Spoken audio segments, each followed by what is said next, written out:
오해 하나님 말씀 보도록 하겠습니다. 이제 레위기 9장입니다. 레위기 9장 24절부터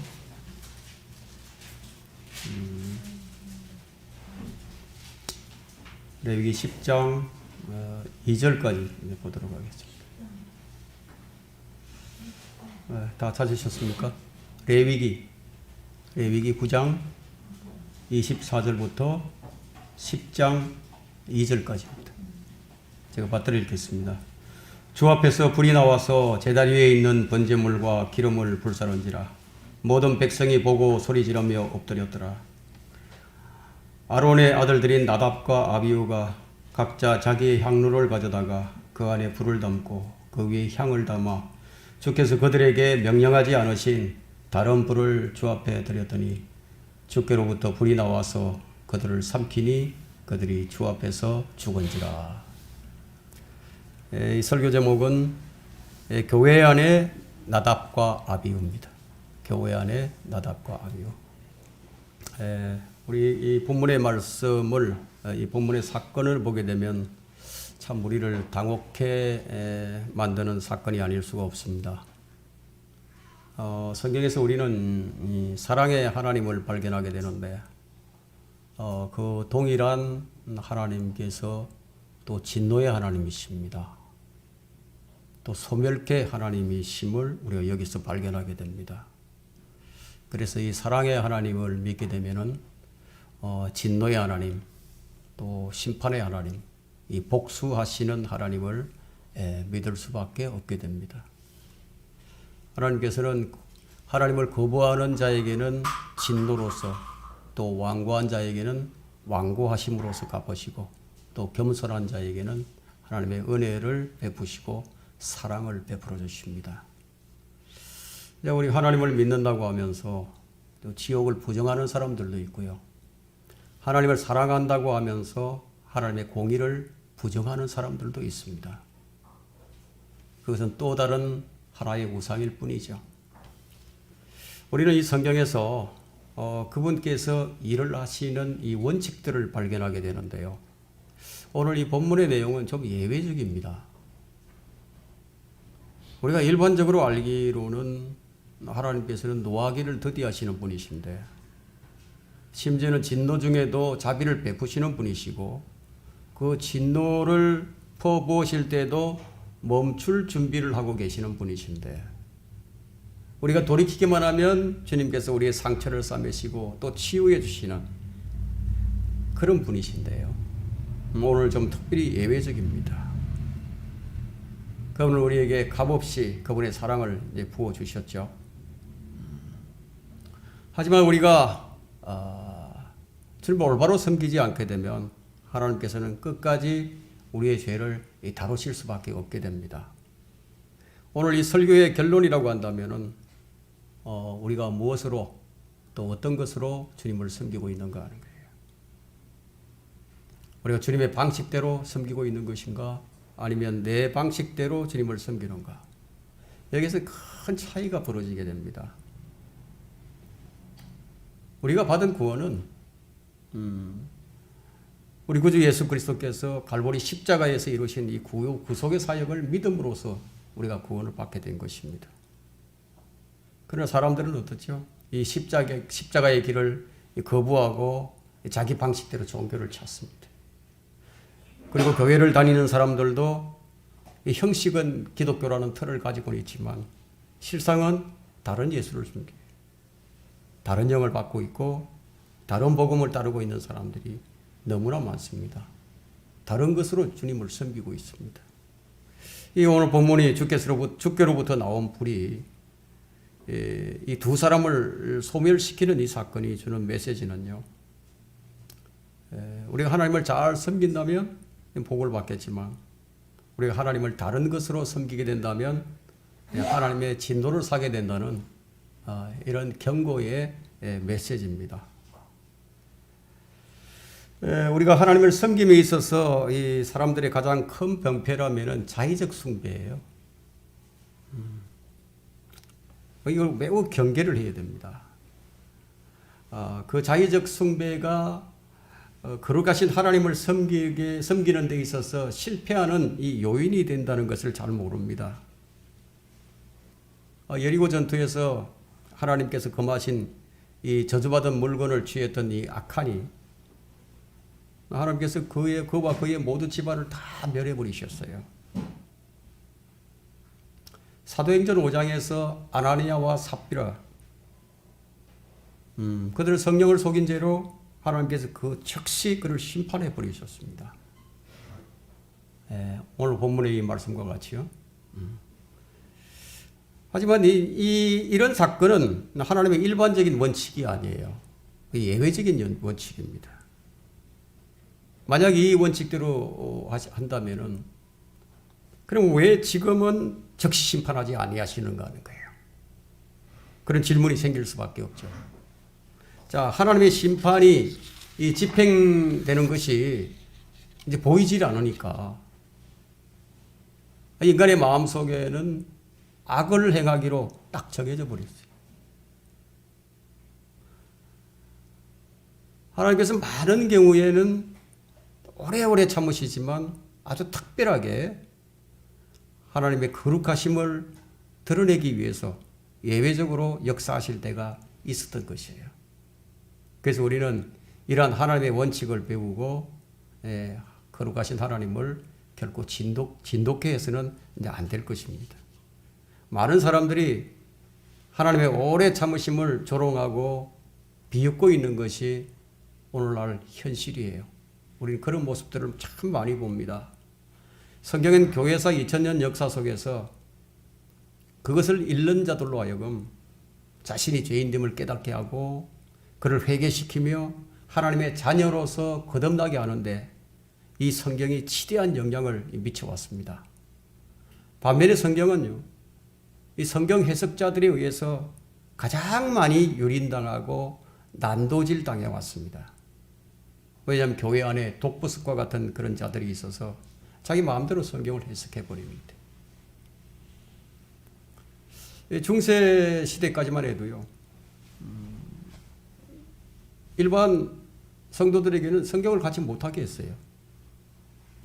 그래서 종교개혁이 일어나면서 개혁자들이 이 성경을 들고 대중들에게 다가가서나 각기 이 다른 성경 해석으로 이 개신교는 그냥 갈갈이 다 분열이 되어버렸고요. 교회 안에는 온갖 다른 불들이 들어와서 이제 자리를 잡게 되어버렸습니다. 하나님께서는 우리의 섬김의 불이 무엇인지를 보시는 분이세요. 내가 무엇을 가지고 지금 주님을 섬기고 있는가.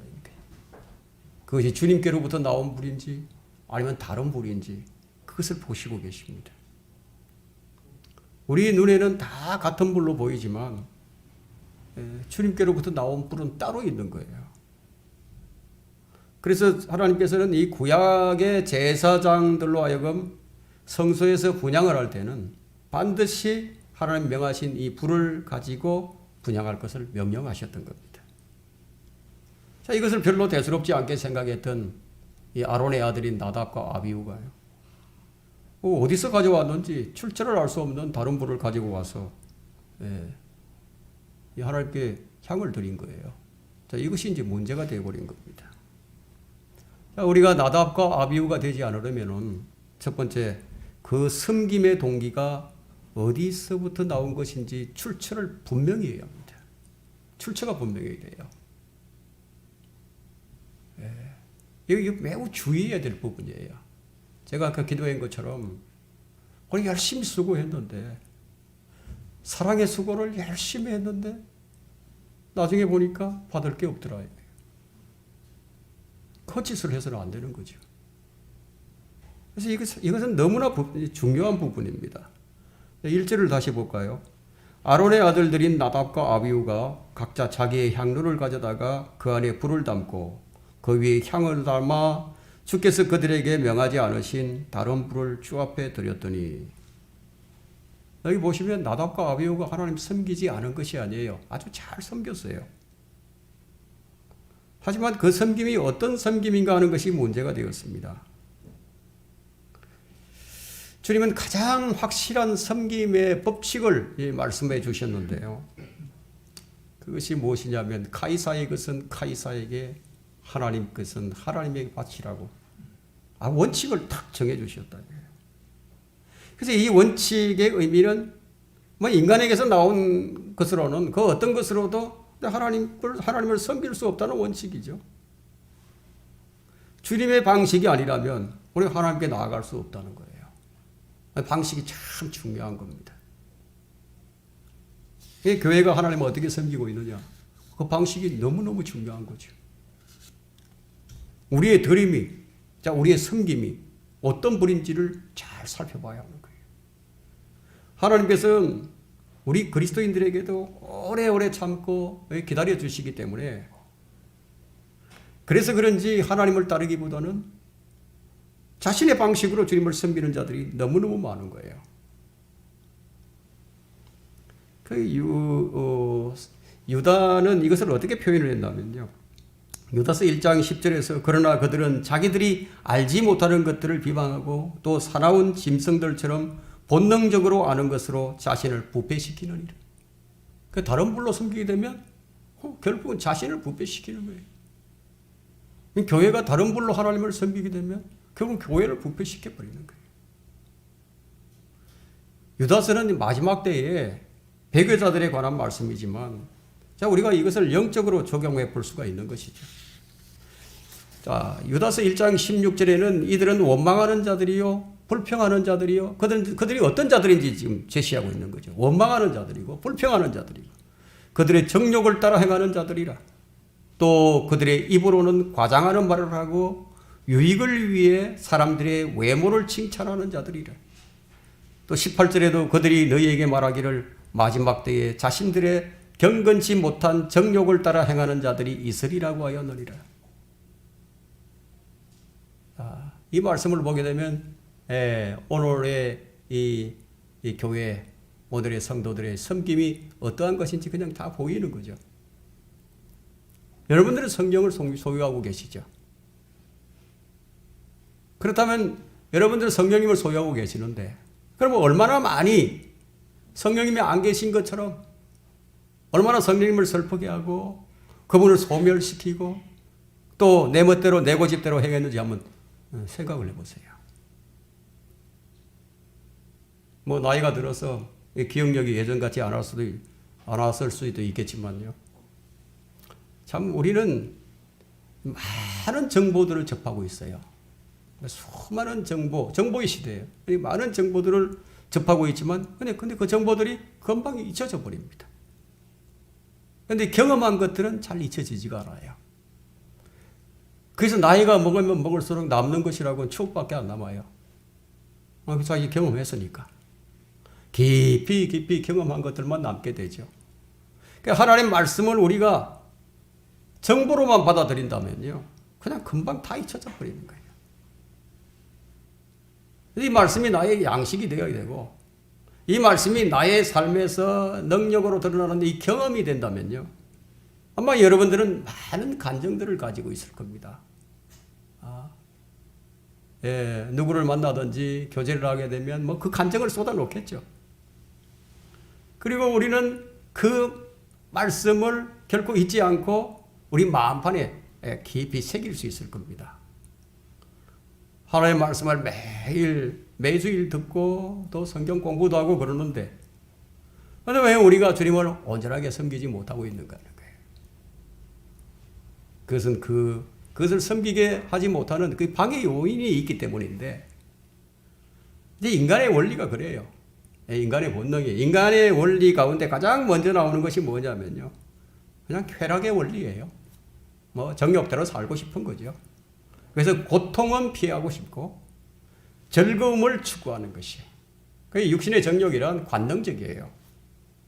그 눈에 좋을 대로 행하려고 하는 거죠. 그래서 유다서 19절에는 분파를 만드는 자들이라고 했습니다.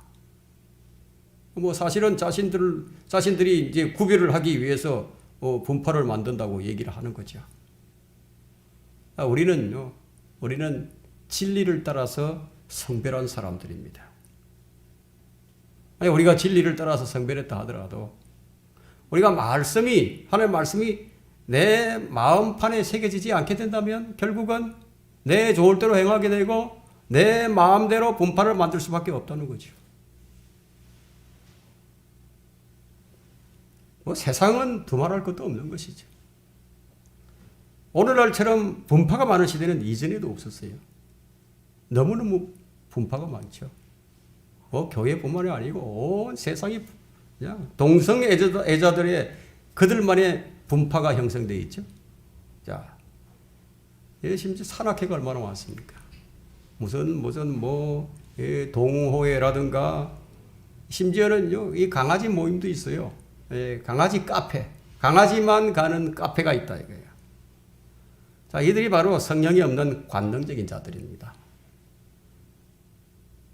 성경은 어떤 책이냐면 지식과 정보의 바다라고 할 수 있습니다. 아주 방대하죠. 모든 분야를 총망라하고 있는 지식이 정보가 가득한 그런 책입니다. 그 지식과 정보가 우리에게 주어졌지만 우리가 그것을 체험적으로 경험적으로 알지 못하기 때문에 그래서 간증이 없어요. 그 말씀이 우리에게 능력이 되지 못합니다. 대부분 많은 부분에 있어서 그냥 내 방식대로 받아들이죠. 성경을 읽을 때도 말씀을 들을 때도 사고 판단의 기준이 주님의 방식이 아닌 그냥 내 방식대로, 이것이 바로 본문에서 말하는 다른 불이라 할 수 있습니다. 그 다른 불로 섬기는 거죠. 이것은 결코 주님께서 기뻐하시지 않는 다른 불이에요. 그것이 어디에서 나오는 겁니까? 우리 육신에서 나오는 거예요. 육신을 가지고 주님을 섬기게 하는 거죠. 우리는 이미 주의 말씀을 오랫동안 들어왔고 또 어떤 설교를 해도 금방 여러분들은 지금 무슨 말을 하려고 하는구나 금방 다 알고 있다 이거예요. 하지만 이런 것을 알고 있지만 지식과 정보는 가득 채워져 있지만 근데 이 마귀의 수법을 너무 가볍게 여겨버리는 경향이 있다 이게. 너무 가볍게 여겨버려요. 마귀가 우리로 하여금 주님을 아주 못 섬기게 만든다고 생각하면 큰 오산이에요. 마귀는 우리에게 주님을 섬기라고 얘기합니다. 열심히 섬기라고. 왜냐면요, 우리 안에 죄의 욕망이라는 것이요, 아주 깊숙한 곳에 이 자신을 숨기고 있어요. 마귀가 이것을 너무너무 잘 알죠. 우리 성향을 너무 잘 알아요. 우리 아킬레스건이 뭔지 잘 안다 이거예요. 그래서 우리가 하나님을 섬기려고 한다는 이 사실도 너무너무 잘 알아요. 그래서 우리가 하나님을 섬기지 않으면 안 된다는 이 정신을 가지고 있고 이런 마음, 이 생각을 가지고 있다는 것도 잘 안다 이거예요. 근데 이것을 최대한 이용합니다. 그래서 마귀는 우리가 아주 주님을 섬기지 못하게 하려는 것이 아니에요. 다만 나답과 아비후가 되라고. 다른 불로 주님을 섬기라고. 이게 부추기죠. 참 부추긴다 이게. 그래서 우리의 섬김이 주님을 불쾌하게 하거나 또 그 섬김이 진리의 실행이 아니라면요, 거기다가 분열까지 일으켜준다면요, 마귀는 아주 좋아하겠죠. 마귀는 다른 것으로 주님을 섬기려고 한다 이거야. 그래서 이것을 위해서는 마귀가 여러분들에게 무엇이든지 제공해 줄 수 있어요. 마귀도 하나님 다음으로 능력자예요. 재물을 가져다 줄 수 있고요, 건강도 가져다 줄 수 있어요. 인기와 명성을 줄 수도 있어요. 그것으로 주님을 영화롭게 하라고 마귀는 우리에게 갖다 줄 수 있다 이거예요. 마귀는 우리를 나답과 아비후로 만들기를 원합니다. 나는 길이요 라고 말씀하신 길이 무엇입니까? 그 길이 어떤 길입니까? 십자가의 길이죠. 생명의 길이죠. 우리가 십자가의 길을 걷지 못하게 된다면 그건 주의 길이 아니에요. 다른 길이에요. 다른 길입니다. 말하자면 육신적인 것과 영적인 것이 분별이 안 되면요, 그냥 다른 불로 하나님 섬기는 거예요. 그러면 영적 전쟁을 치를 수밖에 없게 되죠. 왜냐하면 영적 전쟁은 외부의 적들과만 싸우는 전쟁이 아니에요. 우리 안에 숨겨진 죄와 육신과의 싸움이기 때문에. 죄는 우리 안에 요새를 틀어서 만들어 놓고요. 자신을 위장하고 자신을 숨기고 있어요. 그게 잘 드러나지 않습니다.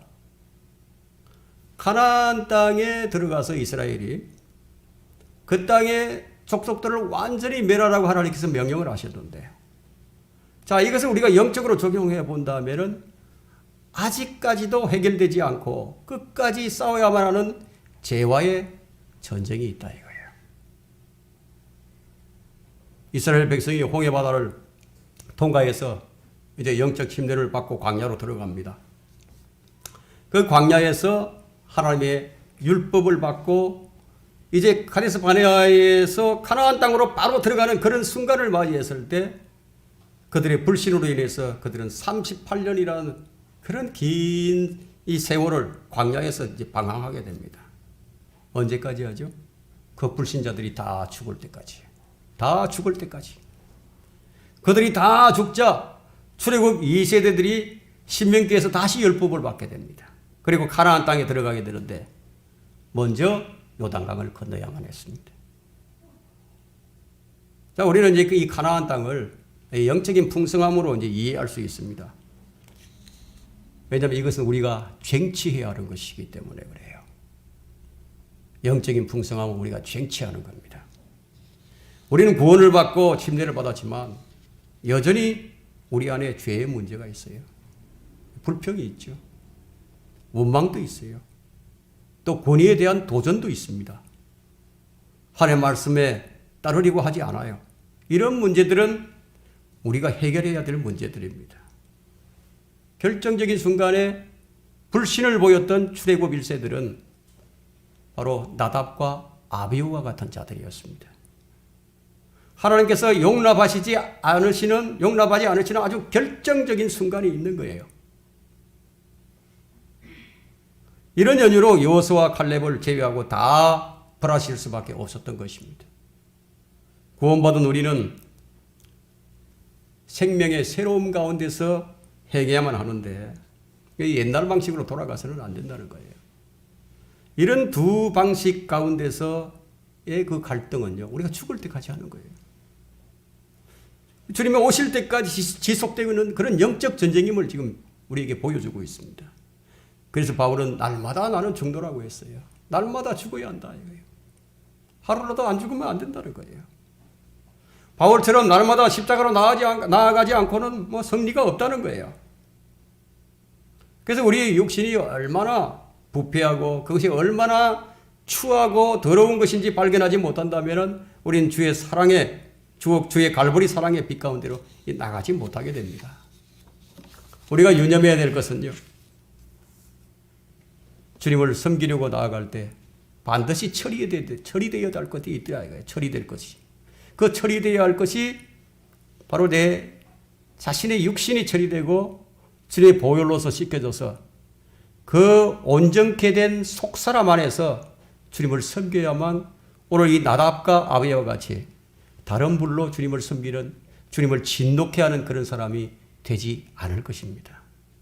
나답과 아비후가 되지 않으려면 두 번째는 온전한 섬김이 있어야 하나님의 영광을 봅니다. 오늘 오전에도 거룩함의 꽃을 피우라고 설교를 했지만 결국 우리가 거룩해지면 하나님의 영광을 보게 되는 거예요. 섬김의 기준이 하나님의 말씀이에요. 그 말씀의 빛이 우리 마음에 비춰지게 되면 가장 먼저 일어나는 반응이 있는데요. 그것은 바로 내 자신을 발견하는 거예요. 그게 내 자신을 발견하고 자신이 죄인임을 깨닫게 되니까 회개를 하게 되죠.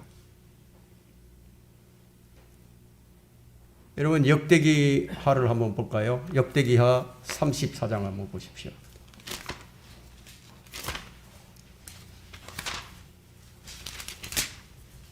역대기하 34장 18절과 19절을 한번 봅니다.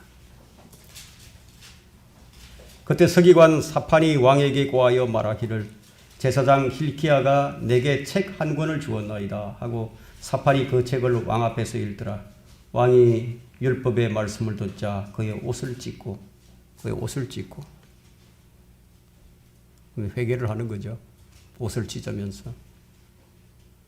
회개 없이 붙여진 불이 바로 다른 불이에요. 주님 말씀 앞에서 나 같은 죄인을 구원하신 그리스도의 십자가를 바라보게 하는 불이 아니라면 그 출처가 의심스러운 불이에요. 내가 지금 무엇을 바라보고 있느냐 보세요. 내가 무엇을 지금 지향하고 있는지 보시라 이거예요. 그것이 그리스도가 아니라면, 그리스도의 십자가가 아니라면 그게 다른 불이에요. 의심스럽다 이거예요. 우리 성경의 출처가 어디입니까? 성경 말씀이죠. 성경이에요. 엠마오로 가던 두 제자가 예수님께서 성경을 열어서 그들에게 보여주실 때 그들의 마음이 뜨거워졌다고 했습니다. 주의 말씀은 오직 바로 한 분 주 예수 그리스도께로 집중을 시키는 거예요. 이 성경이 하나님의 아들 예수 그리스도께로 집중이 됩니다. 누가복음 24장 27절에도 모세와 모든 선지자들로부터 시작하여 자신에 관하여 모든 성경에 있는 것들을 그들에게 설명하시더라.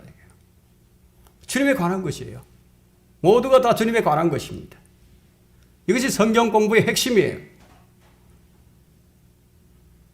이것이 아니면 우리가 올바른 섬김을 가질 수가 없습니다. 우리가 주님을 알게 된다면, 정말 우리가 주님을 알게 된다면요, 이것을 마다하지 않아요. 고난이 따르더라도요, 마다하지 않아요. 그것이 내 생명을 내어놓는 길이라 할지라도 마다하지 않는다 이거예요. 그리스도가 이러한 고난을 당하고서 그의 영광에 들어가는 것이 당연하지 않느냐고 하시며, 만일 지금 여러분들이 주님으로 인하여 고난을 당하고 있다면 그것이 장래의 영광입니다. 영광이 지워지는 거예요. 말씀에 대한 반응을 우리가 세 종류로 나눠보자면요, 먼저 육신적인 반응을 보이는 사람이에요. 자신을 비난하게 되면 즉시 되받아치죠. 반사적입니다. 자기 보호 본능이죠. 한 대 얻어맞으면 두 대를 쳐야만 속이 시원합니다. 그래서 아주 그냥 분이 풀릴 때까지 하는 사람들도 있어요. 억울한 일을 당하거나 또 부당한 일을 당했을 때 그에 대한 반응을 어떻게 하는가를 보면 그 사람이 지금 육신을 쓰는 것인지 아니면 성령을 따르는 것인지 알 수가 있는 거예요. 두 번째 부류는 혼적인 반응을 보이는 사람들이에요. 혼적으로 반응합니다. 그 외적인 압력이나 고난들은 어느 정도 잘 참고 견뎌냅니다. 얼마까지 참을 수 있을까요? 언제까지 견딜 수 있을까요? 이러한 시도는 언젠간 실패를 하게 됩니다. 왜냐하면 반드시 그 의도가 드러나 버리게 되니까. 말하자면 내가 당신을 위해서, 당신 때문에 내가 얼마나 참았는데, 내가 얼마나 참아주었는데, 내가 당신을 위해서 얼마나 선을 베풀고, 내가 당신을 위해서 얼마나 기다려주었는데, 이런 말이 나올 수밖에 없죠. 그래서 참다 그냥 폭발을 해버리는 거예요. 결국 누가 한 것이에요? 내가 한 것이죠. 내가 한 것이 되고 마는 거죠. 이루어놓은 것이 그 사람에게, 그 사람을 위해서 이루어놓은 모든 것들이 한순간에 다 날아가 버렸어요. 세 번째 부류는 영적인 반응을 보이는 사람이에요. 이런 사람은 상황과 환경을 초월합니다. 성령은 성령의 능력으로 하나님께서 우리 안에 부어주신 사랑으로 행했기 때문에 내 안에 선한 것이 하나도 거하지 않고 오직 죄뿐이지만 주님께서 내게 주신 그 은혜와 사랑으로 주님을 기쁘시게 하겠다는 이런 반응이에요. 우리가 육신 안에서 행하지만 육신을 따라서 싸우지는 아니함이니 우리의 전쟁 무기는 육신적인 것이 아니요 오직 하나님을 통하여 견고한 요새들을 무너뜨리는 능력이라. 능력을 가지고 있죠. 그런데 힘이 없어서 대항하지 않는 것이 아니에요. 아주 작은 일이라도 영적으로 바라보는 그런 안목을 가지고 있기 때문에 주님께서 무엇을 원하시는지, 주님께서 무엇을 기뻐하시는지 그것을 먼저 생각하죠. 이것이 영적인 사람이에요. 무슨 성경 지식이 아주 탁월해서 그렇게 영적인 사람이 아니에요. 원수 갚는 일은 나의 일이니 내가 갚으리라, 이 말씀 지식으로 갖고 있으면 뭐합니까? 실제로 안 해버린다면. 성경 지식이 많아도 이 말씀을 따르지 않으면 그건 영적인 사람이 아니라는 거예요. 다른 부를 가지고 사용하는 거예요. 내게 억울함과 고난과 어려움이 있다면요, 그것 역시 하나님께서 내게 허락하신 거예요. 여러분, 우연이 있으십니까? 우연이 없다고 여러분 다 믿고 있지 않습니까? 하나님께서 허락하신 거예요. 내가 지금 직면하고 있는 이 상황은요, 하나님께서 내게 허락하신 것이라고요. 왜 그것을 허락하셨죠? 하나님께서 내 안에서 그분의 능력을 나타내기 위해서 허락하셨어요. 그것이 오히려 복된 일이죠. 오히려 그 사람에게 하나님의 공의와 하나님의 선함을 나타낼 수 있는 기회가 주어진 것이에요. 경우에 따라서는 복음을 전할 수 있는 기회가 될 수도 있을 것이고요. 경우에 따라서는 그 사람을 세워주고 그 사람을 회복시키는 기회가 될 수도 있겠죠. 하지만 어떻습니까? 많은 경우에 자기 이익과 자기의 기쁨만을 생각하기 때문에, 자기 만족만을 생각하기 때문에 하나님이 기쁘시게 하지 못하고 계속해서 육신의 정욕을 따라가는 거예요. 성령님께서 나를 붙들고 이끌어가 있어야 되는데 육신의 정욕이 나를 붙들고 이끌어가고 있다 이거예요. 성경은 이런 자들을 가리켜서 성령을 따르는 자들이 아니라고 말씀하시지만 자신들은 성령에 의한 것이라고 말을 하는 거죠. 누가 맞죠? 누가 맞습니까? 영적인 안목으로 보게 되면 그 순간만큼은 하나님을 제쳐놓고 제 마음대로 해버린 거죠. 하나님을 거부하는 그런 요인들이 많이 있긴 하지만 그 가운데서도 완고함이라는 것은 치명적이에요. 이건 들어갈 틈이 없어요. 이 완고함은 들어갈 틈이 없습니다. 여러분, 본능은요, 무의식적으로 나오는 거거든요. 생각할 겨를도 없이 터져 나와버립니다. 여기서 좀 더 나가게 되면 그 다음에 이제 완고함이에요. 완고해집니다. 그때부터는 하나님의 말씀이 거부되는 단계입니다. 들어도 말씀이 들려오질 않습니다. 인간의 완고함이 무엇과 같으냐? 성경이 어떻게 표현하고 있죠? 이런 거역함은 마법하는 자와 같고 완고함은 행악과 우상 숭배와 같음이라고. 우리가 주의해야 할 것이 완고함입니다. 왜냐하면 하나님께서는요, 파라오의 완고함 때문에 하나님께서 그 파라오를 더 완고하게 만들어 버리셨어요. 그래서 아주 멸망시켜 버리신 거예요. 완고함이 왜 치명적인 것인가? 들어갈 틈이 없으니까. 하나님의 말씀이 비칠 틈이 없어요.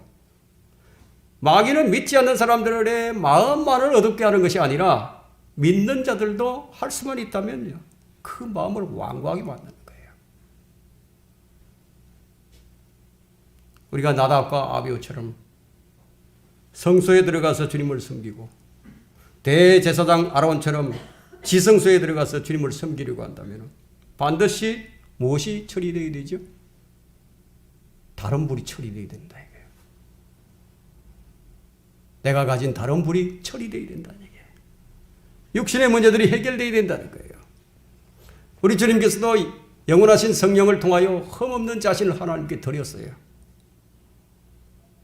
우리의 섬김 또한 성령을 통해서 드려야 됩니다. 다행히도 얼마나 다행스러운지 몰라요. 그리스도의 피가 우리로 하여금 살아계신 하나님을 섬기게 해주거든요. 그래서 하나님을 섬기는 하나님은 우리의 섬김의 동기, 또 그 근거가 무엇이냐? 그 출처가 어딘가? 이거 보신다. 이게. 어디로부터 나온 것인가? 과연 성령의 능력으로 그 일을 하고 있느냐? 아니면 육신의 능력으로 그 일을 하고 있느냐? 육신의 능력은 육신의 능력 이것은 무엇과도 같으냐면 마른 펌프질과도 같습니다. 마른 펌프질. 여러분 요즘은 이 펌프가 없죠. 거기 옛날에는 이 펌프가 있었어요. 예, 수돗물이 있기 전에 펌프가 있었는데 마중물이 없다면은 뭐 아무리 펌프질을 해도 생수가 안 솟아나옵니다. 그러나 이 마중물을 넣고 펌프질을 하게 되면 이제 물이 콸콸콸 그때부터 쏟아져 나오죠. 이 성령을 통하지 않으면 우리가 주의 능력을 경험할 수 없게 됩니다. 성도들이 주님의 능력을 경험하지 못하는 이유가 뭐냐? 맨날 마른 펌프질만 하고 있다. 그래서 우리의 섬김은요, 펌프질과 같은 거예요. 그래서 펌프질을 할 때는 마중물이 필요하고요. 그리고 계속해서 펌프질을 해야 되니까 노력이 필요하죠. 힘을 써야 된다. 이게. 우리가 주님을 섬길 때 최선을 다해야만 하는 부분이 있습니다. 최선을 다해야만 하는 그런 부분이 있다. 가장 우리는 우리의 회개마저도 회개를 해야 됩니다. 우리의 눈물마저도 예수 그리스도의 보혈로 씻겨져야 할 필요가 있습니다. 저는 사람들이 감동을 받아 흘리는 그 눈물이 거짓으로 증명되는 부분을 몇 사람을 통해서 확인한 바가 있습니다. 우리의 눈물도 가정스럽더라고요. 그때는 안 그랬는지 모르지만 결과론적으로 볼 때 나중에 보니까 그 흘린 눈물이 거짓된 눈물이었구나. 그것을 깨닫게 되더라고요. 그런 사람 전 여러 봤습니다. 그래서 우리의 눈물마저도 예수 그리스도의 보혈로 씻겨져야 할 필요가 있다고 어떤 목사님이 말씀을 하셨죠. 어떤 면에서 나의 죄선은 잘 정죄되어 있는 죄일 뿐이에요. 이사야 64장 6절에 있는 말씀처럼 인간의 모든 의는 다 더러운 걸레예요. 걸레 좋아하는 사람은 없겠죠. 인간의 노력은요, 뭐 걸레에다가 향수를 뿌리는 정도밖에 안 돼요. 하나님은 거룩하신 분임을 늘 인식하고 우리가 그것을 주의하고 있으면은 두려움 가운데서 우리가 주님을 의지하게 됩니다. 주님을 두려워하지 않고 의지한다? 그건 좀 거짓이라고 생각합니다. 주님을 두려워해야 됩니다. 우리가 예수 그리스도의 보혈로 씻김을 받고 구원받은 성도이긴 하지만 여전히 우리 안에는 이 육신의 문제들이 해결되지 않은 채로 주님께 경배를 드리고 주님을 섬기고 있다면 하나님께서는 그런 경배와 섬김을 받아들일 수가 없죠. 더럽혀진 성전, 회칠한 무덤과 같은 교회라면요. 바로 이것이 나답과 아비후가 심판을 받은 이유죠. 이 말씀을 여러분이 믿음으로 화답해서 열매를 맺을 수 있는 성도들이 되어야 합니다. 그렇게 하면 자기 부인이 있어야 합니다.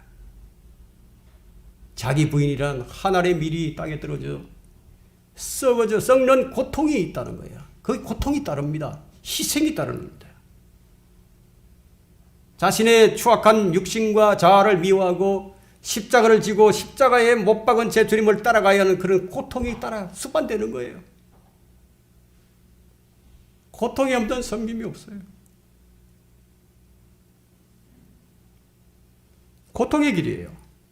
바울은 기꺼이 이것들을 감수하고 주님 가신 그 길을, 그 고난에 동참하기 위해서 자신은 고난의 교제를 안다고 표현하고 있습니다. 자신은 그리스도의 표들을 지녔다고 말하고 있습니다. 우리가 그 주의 고난에 깊이 동참하면 동참할수록 우리는 부활의 능력과 십자가를 통한 주님의 풍성한 사랑을 내 자신을 통해서, 내 삶을 통해서 나타낼 수 있는 거예요. 성막 바깥들에는 해가 비칩니다. 뜰 안에 있는 모든 기명들은 노수로 된 기명들과 은으로 된 기명들이 있죠. 그래서 놋재단이 있고 물을 담은 바다라는 물띠아도 있습니다. 또 성소에 들어가게 되면 차려놓은 빵이 있습니다. 상이 있죠. 그리고 금초대가 있습니다. 언잔이 있죠. 그리고 향로가 있습니다. 이 성소의 기명들은 대부분이 금이고 은으로 되어 있습니다. 이 성소 안은 캄캄하기 때문에 불을 켜야 돼요. 그래서 이 불을 켜는 일을 맡은 자가 제사장 나답과 아비후였습니다. 아론의 아들이에요. 또 지성소는 휘장 안에 있는데 가장 거룩한 곳이에요. 우리는 왕 같은 제사장들인데 빛의 사명을 받은 대사들이에요. 그래서 빛을 비춰야 되는데 그러려면 우리 안에 불을 켤 수 있는 기름이 있어야 되겠죠. 어리석은 처녀들은 기름을 준비하지 못해서 신랑을 맞이하지 못했지만 물론 이들은 환란 성도들입니다. 여러분은 기름이 채워져 있습니까? 성령으로 충만해져 있느냐는 거예요. 하나님께서는 우리에게 늘 기름을 공급해 주시기를 원하시는데 여러분은 스스로가 그것을 차단하고 내 방식대로 해보겠다는 것이라면 그냥 마중물이 없이 펌프질만 해야 되는 사람이에요. 인간의 본성은 우선적으로 내 힘으로 해보겠다고 나서게 됩니다. 무거운 짐을 지고 기름도 없이 끌고 가보겠다고 나서게 되죠.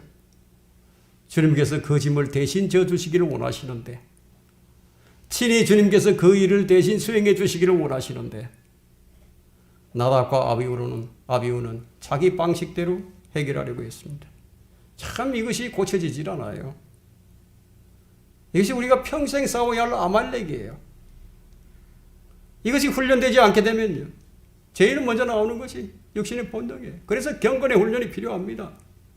이런 본능에서 나오는 이런 반사적인 것들 다 다루심을 받아야 한다는 거예요. 왜 경건의 훈련이 필요하겠습니까? 다루심을 받아야 할 게 너무너무 많으니까. 성령의 조명이 비춰져야만 주님을 더 온전히 섬길 수 있기 때문에. 성소에는 그런 등불이 있고 지성소에 들어가게 되면 아무런 조명이 없어요. 그 누구도 건져볼 수 없는 하나님의 영광의 빛으로 가득 차 있습니다. 등불이 필요 없어요. 주님 빛이시기 때문에. 자, 우리가 지성소 안으로 예수 그리스도의 피를 의지해서 지성소 안으로 들어가서 그분의 밝은 빛 가운데 섰을 때만 바로 우리의 추한 모습이 깨끗해지는 거예요. 만일 깊은 데로 가서 그물을 던지라는 주의 말씀에 베드로가 그 말씀을 따르지 않았더라면 베드로가 그분의 능력을 체험했을까요? 맛보지 못했을 겁니다. 선생님의 말씀에 의지하여 순종을 했더니 경험이 돼. 여러분, 나의 경험이나 나의 생각, 나의 판단이 아니고요. 내 생각이 아무리 좋은 생각이라 할지라도 아무리 훌륭한 생각이라 해도 그것은 주님 앞에서 어리석은 생각일 뿐이에요. 뭐 내가 인정하든 인정하지 않든 그렇다 이거예요. 인간의 생각은 어리석습니다. 여러분이 생각이 주님 앞에 얼마나 불경스러운 것인지 한 번이라도 생각해 보신 적이 있으십니까? 이 완고한 인간의 생각이 하나님의 말씀을 받아들일 수 없게 만드는 거예요. 이게 바로 불신입니다. 이사야는 나는 부정한 입술을 가졌다고 고백을 합니다. 주님의 보좌 앞으로, 주님 앞으로 더 가까이 나가는 사람일수록 어떤 현상이 일어나느냐, 어떤 반응이 일어나느냐, 어떤 모습이 보여지느냐, 더 겸손해지죠. 더 온유해지죠. 그리고 더 자신이 죄인 중에 죄인이라는 것을 깨닫게 됩니다. 그의 고백은 나의 어떤 목사의 간증처럼 나의 기도마저도, 나의 눈물마저도 회개되어야 한다고, 그리스도의 피로 적셔야 한다고 그렇게 철저하게 자백을 하는 거죠. 왜냐하면 우리 육신이 인간의 선행이 우리의 죄를 감추게 하기 때문이에요. 그래서 우리는 자랑할 수 없어요. 우리는 주님 앞에서 다만 무익한 종일 뿐이라고. 마땅히 해야 할 일을 했을 뿐이라고. 자랑할 게 아무것도 없다 이거예요. 우리는 주님 앞에 이런 고백을 할 수 있는 사람이 되어야 합니다. 나는 그저 무익한 종일 뿐입니다. 나답과 아비후가 되지 않으려면 세 번째, 반드시 하나님께서 선정하신 제물로만 드려야 합니다. 레위기 오늘 이 16장을 한번 보십시오. 레위기 16장.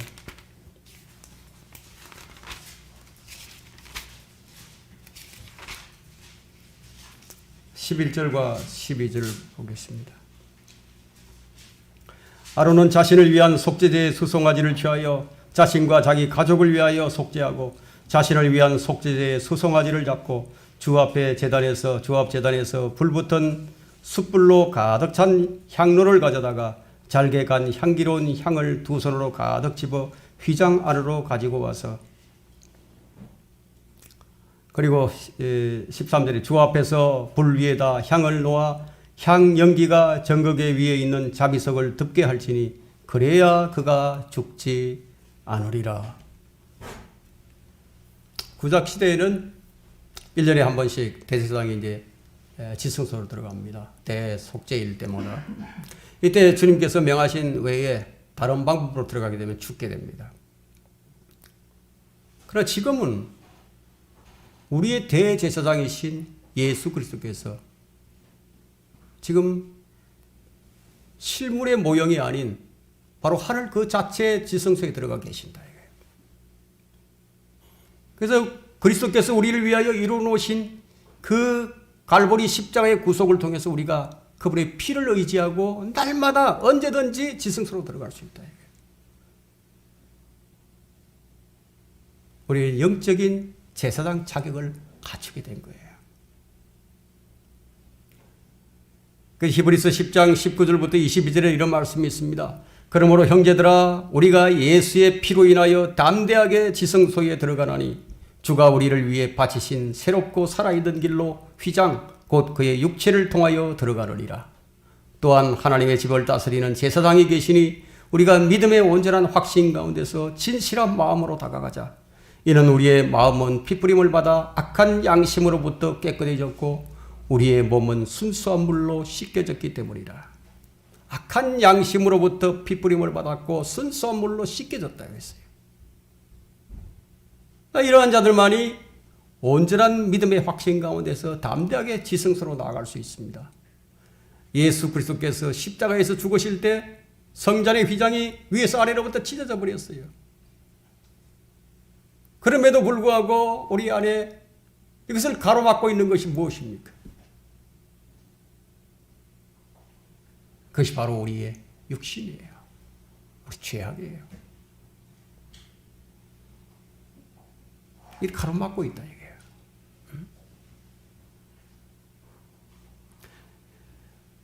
예수 그리스도께서 십자가에서 죽으실 때 성전의 휘장이 위에서 아래로 찢어져 버렸습니다. 이것은 보이는 성전에서 더 이상 제사를 받지 않으시겠다는 표식이죠. 하나님 표적이에요.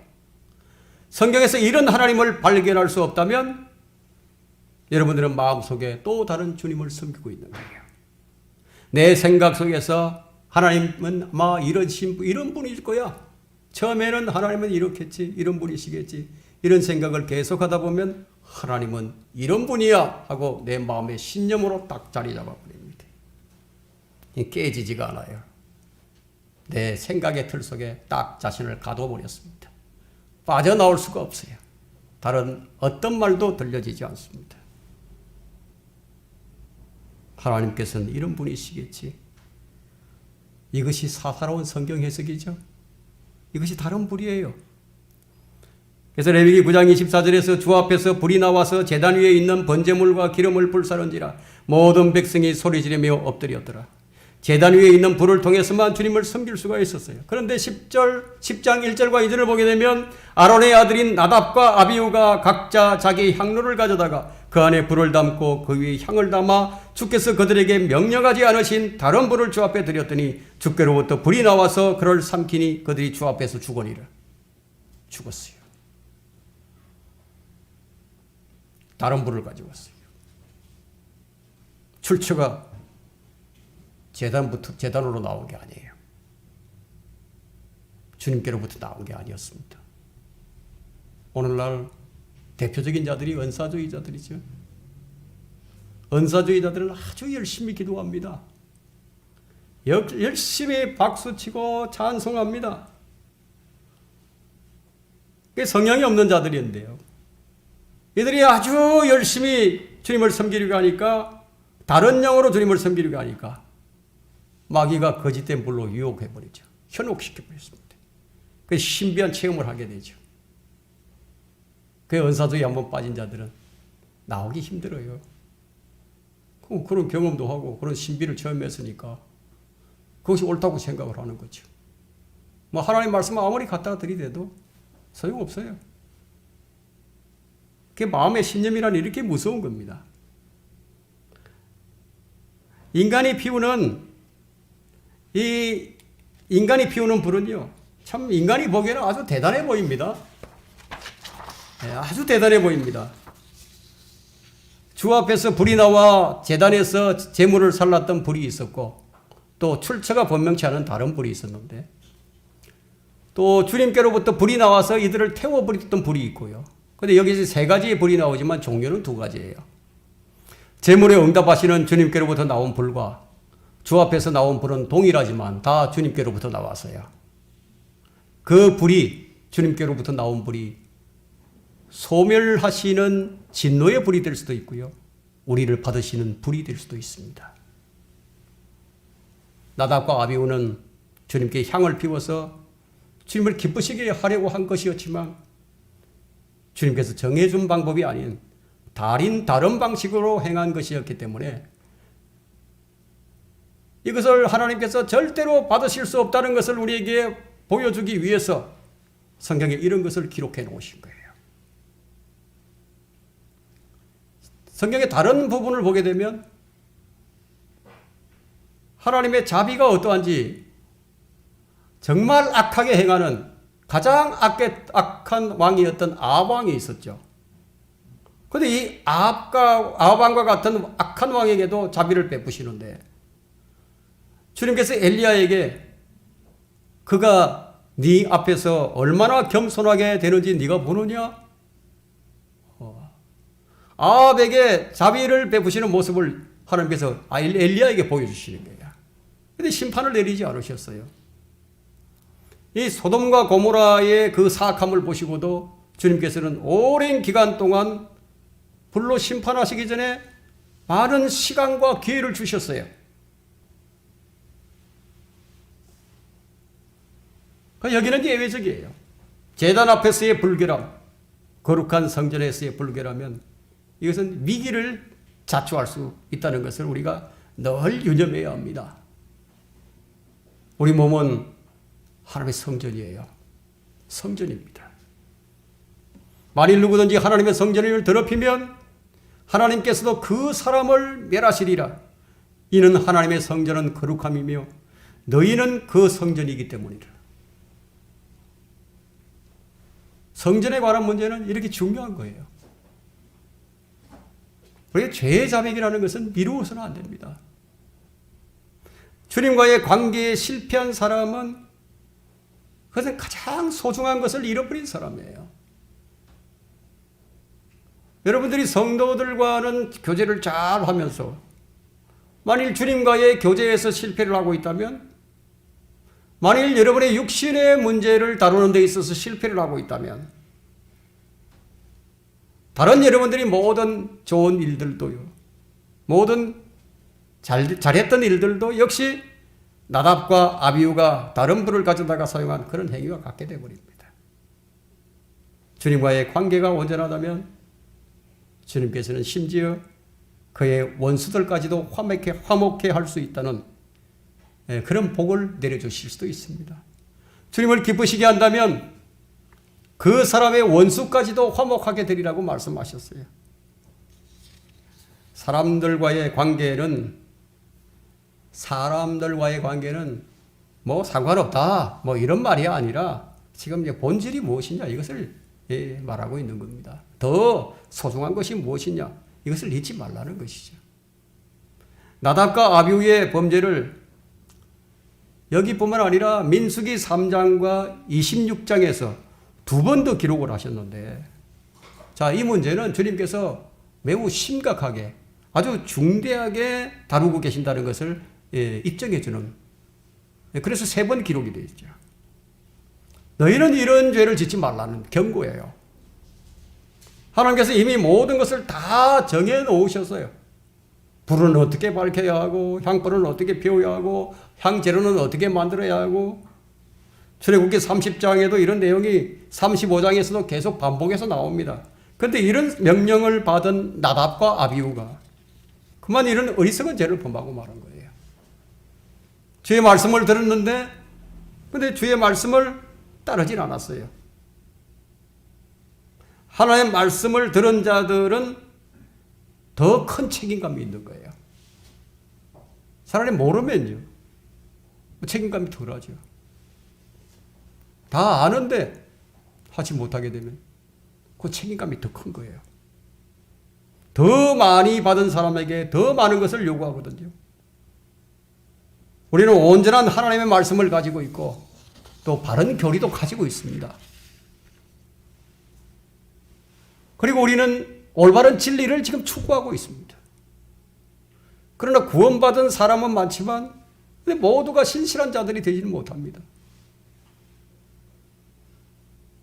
우리의 섬김이, 우리의 열성이 주의 말씀과 성령의 법에 의해서 섬길 때만 주님 앞에 받아들여지고 그것이 입증되는 겁니다. 그래야만 하나님께 인정을 받습니다. 근데 우리는 너무 잘 잊어버려요. 기억해야 할 것은 기억을 해야 하고, 우리가 잊지 말아야 할 것은 잊지 말아야 하는데, 우리가 주님 앞에서 행했던 선행은요, 인정받기를 원하면서 우리가 행했던 잘못들은 얼마나 쉽게 잊어버리는지 돌아서면 그만이에요. 이것이 우리의 육신의 연약함입니다. 말씀을 정리하도록 하겠습니다. 민수기에 보면 하나님께서는 이스라엘의 죄를 차마 보지도 않으신다고 말씀하셨어요. 발람이 이스라엘을 저주하려고 하자 하나님께서 그를 막으셨어요. 이것이 우리가 그리스도인으로서 가지고 있는 아들의 신분이에요. 누가 우리를 저주하려고 한다면 하나님께서 막으시는 거예요. 막아주신다고요. 하나님께서 이미 우리의 모든 죄 문제를 다 해결해 놓으셨어요. 그리고 우리는 이미 로마서 8장에서 영화롭게 하셨다고 과거 시제로 말씀하고 있어요. 하나님은 영원하신 분이십니다. 지금 우리 몸의 구속, 이것을 기다리고 있는데 하나님께서는 결성점에 서서 지금 우리를 보고 계시는 거예요. 구약의 성도들과 우리는 다르게 거듭난 그리스도인들의 죄는 과거뿐만이 아니라 오늘 지은 죄와 내일 지은 죄까지도 이미 다 해결해 놓으신 것은 사실이지만, 그래서 성경은 뭐라고 말씀하시는지 아십니까? 은혜를 넘치게 하려고 죄에 거하겠느냐? 결코 그럴 수 없느니라. 이 말씀의 의미를 되새기게 해줍니다. 우리는 허물과 죄들 가운데서 죽어 있던 자들이었습니다. 우리의 옛사람이 십자가에서 처형된 사람들이에요. 이제 새 주인이 되신 주님을 사랑해야 하는데 다시금 옛 주인에게 돌이켜서 얼마나 주님을 많이 실망케 하고 얼마나 많이 주님을 슬프게 하는지, 우리가 옛날로 돌아가서 그 토했던 것을 먹고 진창 속에서 뒹굴고 있지는 않은지, 우리가 주님을 자주 잊어버리고 주님을 자주 잊고 주님께로 돌이키지만 우리는 육신과 성령을 오고 가면서 그 주님은 어떠시죠? 그럼에도 불구하고 우리를 버리지 아니하시고 우리를 버리지 아니하신다 이거예요. 우리 주님께서 우리의 은혜를 늘 풍성케 해주십니다. 마치 아무 일도 없었던 것처럼 우리에게 다가오시고 사랑의 고백을 하시면서 내가 너의 죄를 기억치 아니한다고 나의 보혈로 이미 너의 죄가 깨끗하게 해결되어 놓으라고. 주님이 이런 분이세요. 그런데 우리가 은혜를 넘치게 하려고 죄에 거할 수 없죠. 이제 우리는 주님께서 보이신 그 사랑 앞에 믿음으로 고백을 하고 한 걸음 더 나아가서 이제는 바깥들이 아니고 성소로 나아가고 주님을 우리가 주라고 고백한다면 이제 멀찍이 떨어져서 주님을 바라보던 베드로처럼 그렇게 한쪽 발은 주님께 한쪽 발은 세상에 이런 생활을 할 것이 아니라 성소 안에서 등불을 밝히고 향을 가지고 또 피를 가지고 지성소 안으로 들어가서 주님과 더 깊이 있는 여러분의 가장 내밀한 곳에서 주님께서 영광을 받으시고 그 어떤 죄의 뿌리들을 주님 앞에 다 내려놓고 해결받는 영적인 집으로 지어져가는 주님 앞에 귀한 경배를 드리는 거룩한 제사장들이 되기를 바랍니다.